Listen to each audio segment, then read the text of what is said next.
بسم الله الرحمن الرحيم إذا الشمس كورت وإذا النجوم انكدرت وإذا الجبال سيرت وإذا العشار عطلت وإذا الوحوش حشرت وإذا البحار سجرت وإذا النفوس زوجت وإذا الموءودة سئلت بأي ذنب قتلت وإذا الصحف نشرت وإذا السماء كشطت وإذا الجحيم سعرت وإذا الجنة أزلفت علمت نفس ما أحضرت فلا أقسم بالخنس الجوار الكنس والليل إذا عسعس والصبح إذا تنفس والليل إذا عسعس والصبح إذا تنفس إنه لقول رسول كريم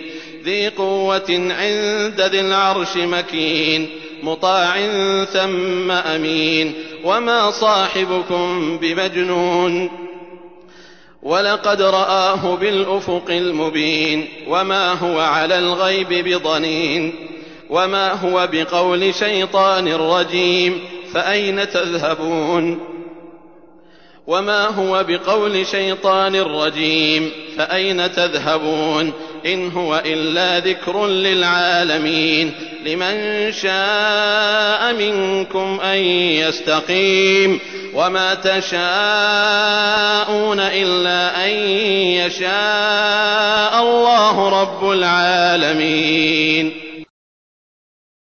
आरंभ अल्लाहच्या नावाने जो मोठा मेहरबान अतिशय दया करणारा आहे.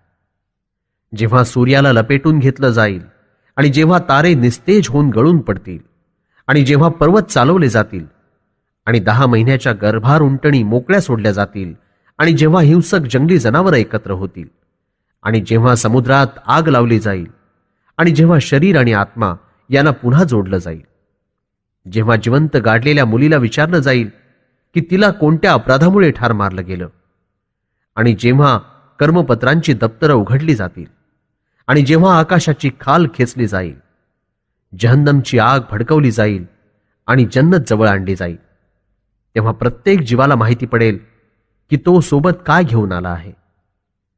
मी शपथ घेतो मागे हटणाऱ्या तारकांची आणि त्या ताऱ्यांची जे चालता चालता दृश्य होतात आणि रात्रीची शपथ जेव्हा ती जाऊ लागते आणि सकाळची शपथ जेव्हा तिचा श्वास फुलू लागतो. हे फरमान एक प्रतिष्ठित सन्मानित फरिश्ता घेऊन आला आहे जो मोठा शक्तिशाली आहे आणि ईश सत्ता केंद्राच्या स्वामीजवळ त्याचा मोठा दर्जा आहे.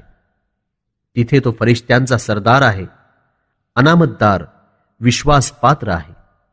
आणि तुमचे हे साथीदार पैगंबर सल्लल्लाहु अलैहि वसल्लम मुळीच वेडे नाहीत.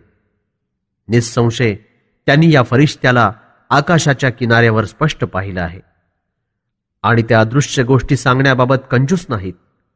जे त्यांना सांगितलं जातं ते सांगतात आणि धिक्कारलेल्या सैतानाचं कथन या थाटाचं असू शकत नाही. मग तुम्हाला झालं तरी काय? तुम्ही कोठे बहकत जात आहात? ही समस्त विश्वाकरता एक चेतावणी आहे. तुमच्यापैकी जो सरळ मार्गावर चालू इच्छेल त्याच्यासाठी परिपूर्ण उपदेश आहे. केवळ तुम्ही इच्छिल्यानं काहीच होणार नाही. सर्व विश्वांचा पालनहार अल्लाहने इच्छिल्यास सर्व काही होतं.